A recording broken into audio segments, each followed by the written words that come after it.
Greater Hyderabad లో ప్రభుత్వ స్థలాలు, చెరువులు, నాలాలను పరిరక్షించేందుకు తెలంగాణ ప్రభుత్వం ప్రతిష్టాత్మకంగా హైడ్రాను తీసుకొచ్చిన విషయం తెలిసిందే. ఈ సంస్థకు సీనియర్ ఆఫీసర్ రంగనాథ్ ను కమిషనర్ గా నియమించింది. ఇక హైడ్రా ఏర్పాటైన నాటి నుంచి ఇప్పటి వరకు కబ్జాకు గురైన అనేక చెరువులను స్వాధీనం చేసుకుని అందులో నిర్మించిన భవనాలను సైతం నేలమట్టం చేస్తున్నారు అధికారులు. దీంతో రోజురోజుకు హైడ్రా దూకుడు కొనసాగిస్తుందే తప్ప ఏమాత్రం తగ్గడం లేదు.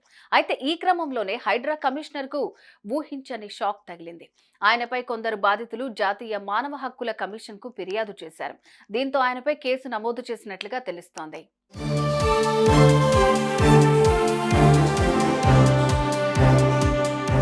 హైడ్రా ఇప్పుడు ఈ పేరు వింటేనే ఆక్రమణదారుల గుండెల్లో రైళ్లు పరిగెడుతున్నాయి. గ్రేటర్ హైదరాబాద్ లో ప్రభుత్వ ఆస్తుల రక్షణే ధ్యేయంగా రంగంలోకి దిగిన హైడ్రా ఎఫ్టీఎల్ బఫర్ జోన్ లో నిర్మించిన భవనాలను నేలమట్టం చేస్తోంది.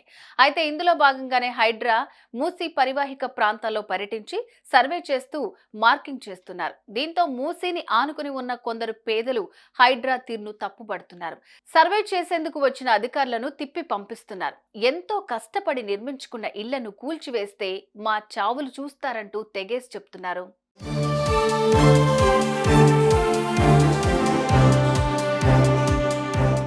ఇదిలా ఉంటే కూకట్పల్లికి చెందిన బుచ్చమ్మ అనే వృద్ధురాలు హైడ్రా అధికారులు మా ఇల్లు కూల్చేస్తారేమోననే భయభ్రాంతులకు గురై ఇటీవల ఆత్మహత్య చేసుకున్న విషయం తెలిసిందే. ఈ ఘటన ఇప్పుడు రాష్ట్ర వ్యాప్తంగా సంచలనంగా మారుతోంది. బుచ్చమ్మ మృతిపై స్థానికులు పెద్ద ఎత్తున ఆందోళన చేపట్టారు. ఇంతేకాక బుచ్చమ్మ మృతికి హైడ్రానే కారణమని ఆమె కుటుంబ సభ్యులు సైతం తెలిపారు. అయితే బుచ్చమ్మ మృతి చెందిన నేపథ్యంలో స్థానికులు హైడ్రా కమిషనర్ రంగనాథ్ పై ఆగ్రహంతో ఉన్నారు. దీంతో అంతా ఏకమై తాజాగా హైడ్రా కమిషనర్ పై జాతీయ మానవ హక్కుల కమిషన్ కు ఫిర్యాదు చేశారు. స్థానికుల ఫిర్యాదు మేరకు మానవ హక్కుల కమిషన్ కేసు నమోదు చేసుకున్నట్లుగా తెలుస్తోంది. దీంతో రంగనాథ్ తో పాటు పలువురు అధికారులకు కమిషన్ త్వరలో నోటీసులు పంపి విచారించనున్నట్లుగా సమాచారం. ఇదే అంశం ఇప్పుడు హాట్ టాపిక్ గా మారుతోంది.